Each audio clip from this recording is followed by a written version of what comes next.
আজকের ব্লগে আপনারা দেখতে পাবেন বাগেরহাটের খানজাহান আলীর মাজার এবং খানজাহান আলীর মাজারে সেই পালনকৃত কুমিরগুলো এবং কুমিরগুলোকে ছুঁয়ে দেখার সেই এক্সপিরিয়েন্স, এবং আরও থাকবে বাগেরহাটের শহরে টুকটাক ঘোরাঘুরি এবং ভাই ব্রাদার সাথে কিছু ভালো সময়ের গল্প।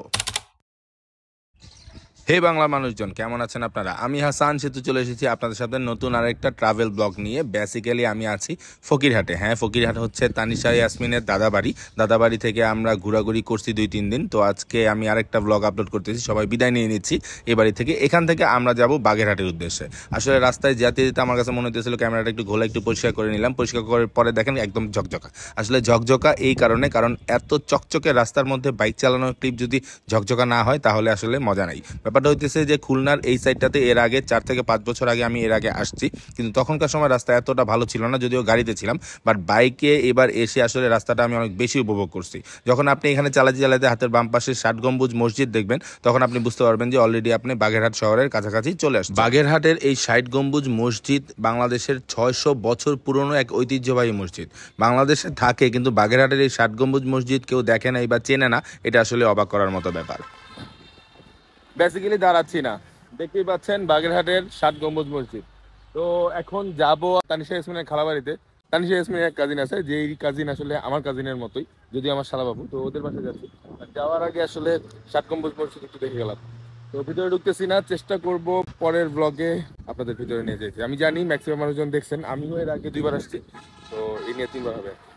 চলেন আপাতত বাসার দিকে যাই।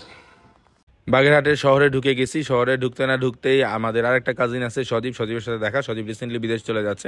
তো এখান থেকে বাগেরহাট একদম শহরে ঢুকে গেলাম। তবে শহরে ঢোকার পরপরই যেই জিনিসটা মেইন মাথায় আসছে সেটা হচ্ছে মেহমান বাসায় যাচ্ছি, সুতরাং মিষ্টি নিতে হবে। তো মিষ্টি নেওয়ার পরে আমি এখানে চলে আসছি আমার সবচেয়ে পছন্দের যেই জায়গাটা সেটাকে আপনাদেরকে দেখাতে। সেটা আর কিছুই না, এই নদীটা। অসম্ভব সুন্দর একটা নদী, সুবহানাল্লাহ। মেইন ফ্যাক্ট হচ্ছে আকাশদের বাসা, মানে আমাদের কাজিনদের বাসার ঠিক পাশেই এই নদীটা। সুন্দর না?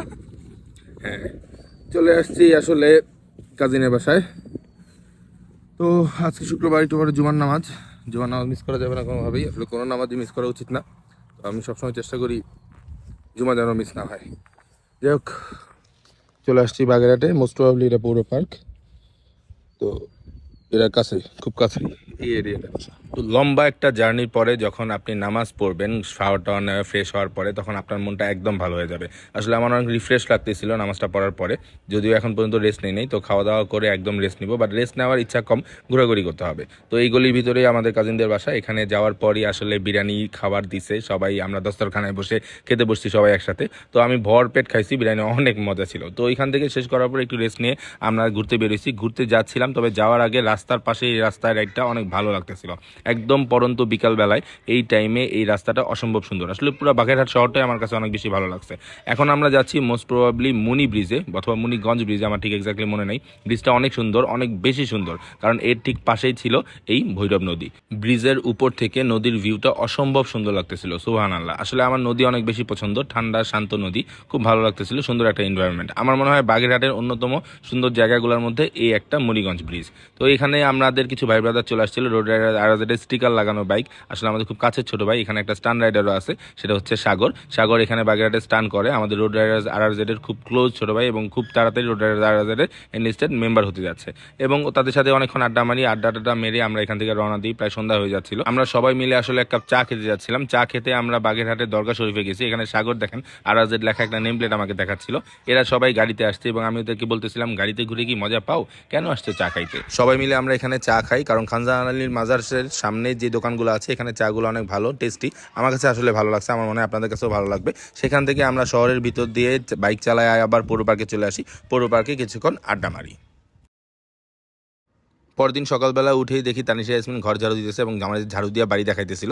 যাই হোক, আমরা নাস্তা শেষ করি। নাস্তা শেষ করার পরে আমরা বের হয়ে যাই। বের হয়েই ফার্স্টে আবিরের সাথে দেখা হয়। আবির তখন বাগেরহাটেই ছিল, সেও ঘোরাঘুরি করছে, যদিও আমাদের সাথে ঘোরাঘুরি করে নাই। এরপরে আমরা সবাই মিলে বাচ্চাদের নিয়ে এবং পুরো পরিবার নিয়ে একসাথে আমরা হযরত খানজাহান আলী রহমাতুল্লাহ আলাইহি আনহুর দরগা শরীফে যাচ্ছি। যাওয়ার আগে বনা আমাদের কাছে একটু লিফট নিল। লিফট আসলে খুব বেশি দূর নেয় নাই, তার বাবার গাড়ি পর্যন্ত দিছে। এরপরে বনাকে আমি নামায় দিই। নামায় দেওয়ার পরে আমরা ওয়েট করতেছিলাম আকাশের জন্য। কারণ আকাশ আজকে টিকা দিছে, টিকার আরেকটা ডোজ দিছে, যার কারণে সে একটু টায়ার্ড। তো এই দেখেন আমার শালাবাবু চলে আসছে, পাঙ্কু শালাবাবু। তো এখান থেকে আমরা আবার সবাই একসাথে রওনা দিয়ে চলে আসি হযরত খানজাহান আলী রহমাতুল্লাহ আলাইহি আনহুর মাজারে। মাজার শরীফের এটা বড় গেট ছিল, বড় গেট দিয়ে ভিতরে ঢোকার পরে আমরা এখানে বাইক পার্ক করি নাই, আমরা বাইক এবং গাড়ি নিয়ে সরাসরি চলে যাব আসলে দিঘি। হযরত খানজাহান আলী রহমাতুল্লাহ আলাইহি আনহু পুরো বাংলাদেশে যে কয়েকজন ইসলাম প্রচারের জন্য সুফি রয়েছে তাদের মধ্যে অন্যতম পরিচিত একজন ব্যক্তি। ভারতে জন্মগ্রহণ করলেও তিনি বাংলাদেশের যশোর খুলনা এরিয়াতে ইসলাম ধর্ম প্রচার করার জন্য এখানে আসেন এবং এখানে নির্মাণ করেন স্মরণকালের বিখ্যাত মসজিদ 7 গম্বুজ মসজিদ, এবং সেই মসজিদ থেকে কিছুটা দূরেই অবস্থিত তার মাজার শরীফ। এবং যেহেতু খুলনা বাগেরহাট এই জোনটা আসলে নোনা পানির জোন, মিঠা পানি খুব কম পাওয়া যায়, যার কারণে তিনি অনেকগুলো মিঠা পানির দিঘি খনন করেন এবং তার মধ্যে এই মাজার শরীফের পাশের দিঘিটা সবচেয়ে বেশি অন্যতম। দিঘির উত্তর পারে এক উচ্চ ভূমিতে তার সমাধিসৌধ নির্মিত। সমাধিসৌধ বর্গাকৃতির এবং এর আয়তন 42 ফুট বাই 42 ফুট এবং এর প্রাচীরের উচ্চতা 25 ফুট। এর ছাদে একটি গম্বুজ রয়েছে। দরগা বা সমাধিসৌধের স্থাপত্য শিল্পটা অনেকটা 7 গম্বুজের মতোই দেখতে। শিলালিপিতে মৃত্যু তারিখ, দাফন তারিখ ছাড়াও আল্লাহর নাম, কোরআন শরীফের কয়েকটি সূরা এবং তার উপর আল্লাহর শান্তি বর্ষিত হোক ইত্যাদি লিপিবদ্ধ আছে। প্রতিদিন দেশ বিদেশে বিভিন্ন স্থান থেকে জাতি ধর্ম নির্বিশেষে হাজার হাজার ভক্ত তার রুহানি দোয়া লাভের আশায় এই মাজার শরীফ জিয়ারত করতে আসেন। মাজারের ঠিক পেছন দিয়েই যেতে হয় আসলে প্রায় 600 বছর ধরে বংশ পরম্পরায় বসবাস করে আসা মিঠা পানির সর্বশেষ উন্মুক্ত আবাসস্থল বাগেরহাটের এই হযরত খানজাহান আলীর মাজারের দিঘির কুমিরগুলো দেখতে। 200 একর আয়তন বিশিষ্ট এই বিশাল দিঘির মিঠা পানি যেন কেউ নষ্ট করতে না পারে, যার কারণে আসলে হযরত খানজাহান আলী খনন করার পর এখানে একজোড়া মিঠা পানির কুমির ছেড়ে দিয়েছিল এবং তারপর থেকেই বংশ পরম্পরায় এখানে আসলে মিঠা পানির কুমিরগুলো বসবাস করে। এরা আসলে হিংস্র না, যদিও ওই বংশের কুমিরগুলো এখন আর নাই, সেগুলো আসলে একের পর এক মারা গেছে, যেগুলোকে আসলে কালা পাহাড় এবং ধলা পাহাড় নামে পরিচিত ছিল। তো 600 বছর ধরে এই বংশ পরম্পরায় এই উন্মুক্ত কুমিরের আবাসস্থল এখনো আছে। যেই কুমিরগুলোকে আসলে ছাড়া হয়েছিল তাদের বংশের আসলে কেউই নাই। এটা পরবর্তীতে এখানে আরো 2টা কুমির আনা হয়েছে। এই কুমিরটা হচ্ছে ছোট কুমির, এর চেয়ে বড় আরেকটা কুমির রয়েছে, সেটাকে আমরা আসলে দুর্ভাগ্যজনক বশত দেখতে পারি নাই। তো আপনারা এখানে আসলে এইগুলোকে দেখে যেতে পারবেন এবং হযরত খানজাহান আলীর জন্য দোয়া করবেন। উনি আসলে খুলনা যশোর এই জোনটাতে ইসলাম প্রচারের জন্য অনেক বড় একটি অবদান রেখেছেন। অনেক বুজুর্গ একজন ব্যক্তি ছিলেন এবং অনেক বড় সুফি সম্রাট ছিলেন। এরপরে আমাদের খুলনার সাজ্জাদ অনেক চলে এসছে আমার সাথে দেখা করার জন্য। একটু রাগ করছে, অনেকেই ছিল যারা আসলে সন্ধ্যার পরে আমাদের পৌর পার্কে লম্বা একটা সময় আড্ডা মারে। তো সবাইকে অনেক অনেক ধন্যবাদ এত সুন্দর একটা সময় আমাদেরকে দেওয়ার জন্য, এবং আপনাদেরকে ধন্যবাদ ভিডিওটা কষ্ট করে দেখার জন্য। এর পরের ভিডিওতে বাগেরহাটের আমাদের 7 গম্বুজ মসজিদ আপনাদেরকে দেখানোর জন্য চেষ্টা করব। সে পর্যন্ত ভালো থাকুন, সুস্থ থাকুন এবং দোয়া রাখবেন আমার জন্য। আসসালামু আলাইকুম।